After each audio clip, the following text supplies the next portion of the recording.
In today's lesson, we're going to take a more in-depth look at limits and how they can be used to calculate things. Our basic definition, our starting point for today was this idea of a limit. As x approaches some value a for a given function equals L. What this means is that the value of the function, this value right here, can be found by finding the limit of the function. And to do this, we got to see what happens as we approach a. So if, for example, a was 6, what happens as we get closer and closer to 6? And that could be from below it, so from 4, 5, 5.5, 5.8, 5.9, 5.99, or from above, so 10, 9, 8, 7, 6, 5.5, and so on, and so on, and so on.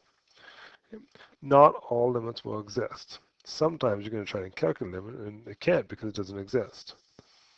To prove that something exists, we do what we call a left-hand limit and a right-hand limit. And if those two limits come out to the same value, then that limit exists. The definition for a left-hand limit is what happens as we approach from below. And by below we mean from the, let's say this is our value here, what happens as we come below that. So in other words, you're in the negatives. Okay. A right-hand limit, we call x approaches from a plus as we approach it from the right-hand side, the positive side. Okay. If our limit exists, these two values will be equal to each other. For instance, if you got a limit from below of 2, the limit from above is 2, well then the value is 2. But if you get a 2.1 from below and a 2.2 from above, well those are different values and the limit doesn't exist at that point. Okay? If the limit exists, that means the function is usually continuous, meaning that you can draw it in one continuous thing. If it's not, then the function is definitely discontinuous. Maybe it looks like one of those kind of functions. Okay. So let's see how this is going to work. So I want to find the limit of x approaching 1 for this function. I want to see if this function, so I suggest it's continuous or not. And we should actually know what this function is. It's a parabola and a vertex of 1. So it looks like this. So we actually know it's continuous. But let's see how we can prove this using some limits. So I want to calculate a left-hand limit. What happens as I approach 1 from below? So we're going to write down, let's see what happens from 1 from below. So what are some examples of values below 1? Well, let's try f at 0. That's definitely to the left of 1. Now if I put 0 into my equation, 0 squared plus 1 comes out to 1. Okay, let's get closer to 1, but still below it. So let's try 0.5. So we'll see 0.5 squared plus 1 comes out to 1.25. Let's get closer again. Let's try, I don't know, 0.75. So we're using our function again at 0.75, and this time it comes out to 1.5625. Get a little closer. Let's get really close. Let's try 0.99. See what happens. 1.9801. You put in your equation. So what we might notice is we're getting these values are increasing and increasing and increasing and getting closer to 2 from the left side. Well, let's see what happens as we approach from the right side. So we'll do the exact same thing over here. So we'd say the limit as we approach from the left is 2. Let's try our limit of our function as we approach from the right-hand side this time. So let's pick some values on the right. Obvious one, let's go to 2. So 2 squared plus 1, that's 5. Let's get closer. Let's try 1.5. Same equation. Let's get 3.25. Just using our calculators here, right? Let's try 1.25. Actually, you know what? Let's get even closer. Let's try 1.1. 1.1. And we'll get 2.21. Just wanted an exact same pattern we did before. Let's try 1. Really close to 1. And we'll get 2.002001. And it's getting closer and closer and closer to 2. So we could say as we approach 1 from the right, we're getting 2. Well, since as we approach from the left and as we approach from the right came out to basically the same value, and notice they're not exactly the same value, right? They're getting closer. The more decimal points we add, the closer and closer we get to 2. We could then say, therefore, the limit as we approach 1 for this function should equal 2. And I can say that because the left and right hand limits are the same value. And what that's saying is, as we approach, let's call 1 right here, the steepness of that line at 1 is about 2. And that's what a limit is, right? We talked about yesterday. Okay, so that's the idea about how we're going to use the limits. It can give us some idea about continuity. It existed, so that means our previous one existed, so it means it's probably a continuous graph. Not guaranteed, but probably continuous. And we can use those ideas to actually examine graphs in some ways. So let's look at this example. Let's use left and right hand limits to explain if the following functions are continuous or not. So at any point on a graph that's continuous, I should be able to pick a value. Let's try just for fun what happens as we approach 0 from the left.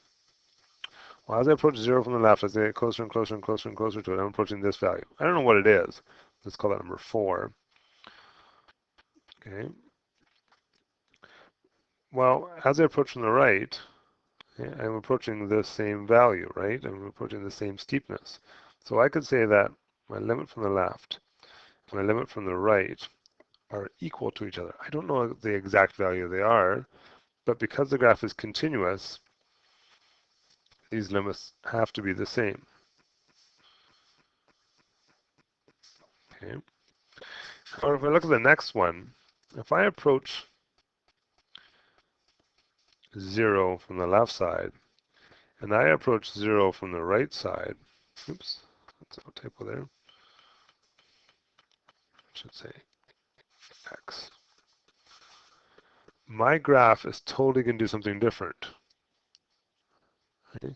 My graph from the left side is going to approach, well, as I go up and up and up, it's approaching, my graph is going so steep, it's approaching infinity. From the right-hand side, though, my graph goes like this. I'm getting closer and closer to negative infinity. It's going down and down and down and down, right? So my values are definitely not equal to each other. Since they're not equal to each other, this one would be infinity. This one would be negative infinity. This must be a discontinuous graph. Okay, and I can prove that by figuring out what's happening to the limit. What's happening as I approach a certain point. And we'll take a look next at one of the weird cases. So we look at this graph, and what do we notice? Well, as I approach from the left-hand side, as I approach 2 from the left-hand side, what do I notice about this function? Left-hand side. It gets closer and closer to 1. But as I approach 2 from the right-hand side, my value gets closer and closer to 2. So it must be discontinuous. And there's a break in the graph, and I can see the break. And even though it doesn't approach infinity, it approaches values, it's still a discontinuous graph. We try the next one. As we approach, and then we pick any value. So we're looking for the weird values here, right? And you can see this is my weird value here. You might remember that's called a hole. So as we approach 0 from the left, what do I notice about my function? My function is coming down and down and down. It's getting closer and closer to 2. As I approach it from the right, my graph is going up and up and up and up and up and up. And again, it's approaching 2. So based on our definition, we would think this would be a continuous graph because they're approaching the same value. But we said, if you actually look back, it's the general idea of it, that it should generally is continuous, not always. It's not always the case it's continuous. So even though these two limits are equal to each other, so our limit as x approaches 0 equals the limit as x approaches 0 from the left-hand side, this is still discontinuous. It doesn't necessarily prove, it suggests continuity or discontinuity, but it doesn't prove. You actually have to know something about the graph or look at the graph or or something about the shape of it. Okay, so sometimes the whole is obvious, you get different values. Sometimes you can tell because you get infinity, negative infinity ideas, like we did this letter B here. And sometimes you get the weird one where it looks like it's continuous, but it really isn't. Okay, let's look at the next example. Can you find for me the limit as we approach x, as x approaches 1 from the left-hand side? So as we approach 1 from the left-hand side, we're getting closer and closer to 0. From the right-hand side, we're going to come down, down, down, and we'll get closer to 2. Part C, what is f at 1? Well, the actual value of f at 1 is right here. There's my dot. Okay, so we have 3 different things going on there, right? We have a left-hand approach, a right-hand approach, and an actual value. 3 different things. What's happening as x approaches 2? Well, from the left, we're getting closer and closer and closer to that value. From the right, same thing. So I'd say at 2, we have a limit of 3. We can say that because 2 from the left equals 2 from the right, and they're both 3. Okay? You can only say it exists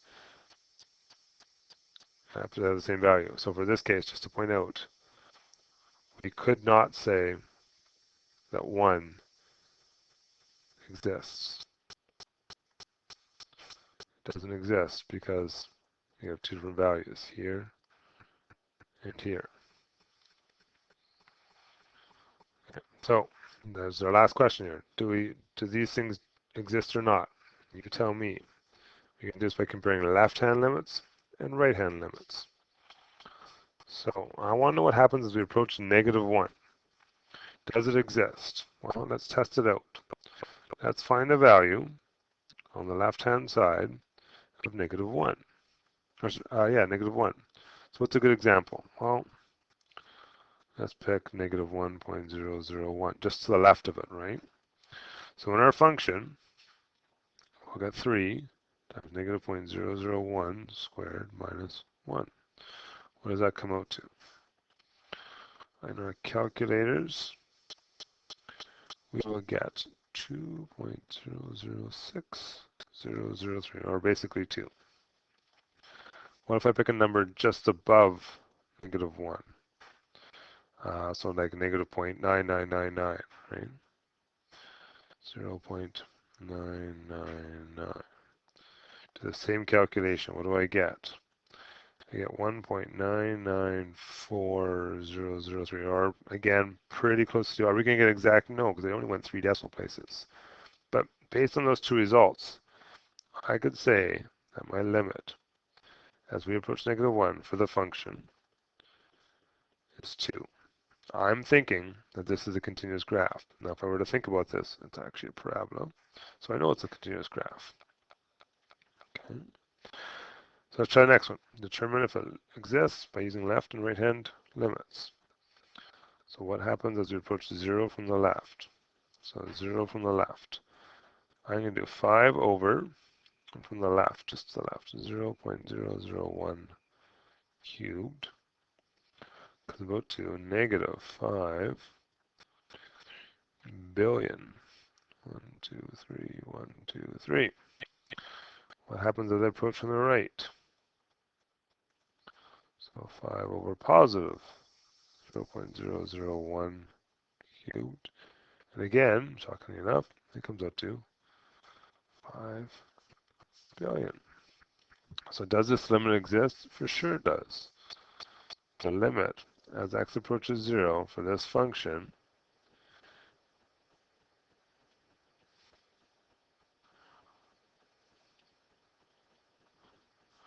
does not exist.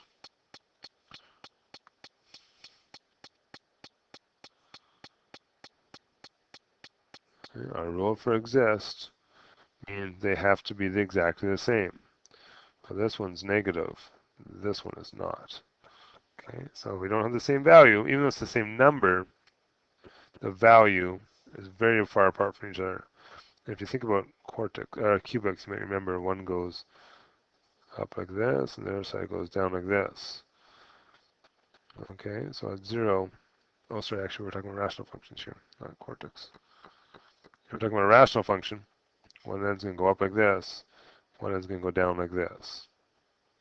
Okay, so unfortunately it doesn't exist at that point. All right, last part. Sketch the function. It's a piecewise function. Then determine if the limit exists. So if we want to sketch something, we might recognize some things. We got ourselves a parabola here. The vertex of that parabola is 0, -1. Our step pattern is 1, 3, 5. So we can go over 1, up 1, 1, 2, 3. Over 1, up 1, 1, 2, 3. Okay, but we only want x being less than 0. So I only really want that half. So I'll erase the other half. The second line, the second part, root x. Maybe you guys remember. If not, we can make a quick little table. Root of 0 is 0. Root of 1 is 1. Root of 4 is 2. But we only want the cases where x is greater than 0. So 0, 0 is actually a whole. 1, 1, 4, and 2. And there's our two things. So the question was, what does this limit exist? Well, if I take a look at it, as we approach from the left, we're getting closer and closer to -1. And as we approach from the right for our function, we're getting closer and closer to 0. Okay, so what does that tell us? As we approach 0, the limit does not exist. Different values, right? For this question, the only time it doesn't exist is at 0. At 1 it would exist, at 2 it would exist, at 3 it exists, but at 0 it doesn't because it's not continuous. Okay, that's the end of some basic limit stuff.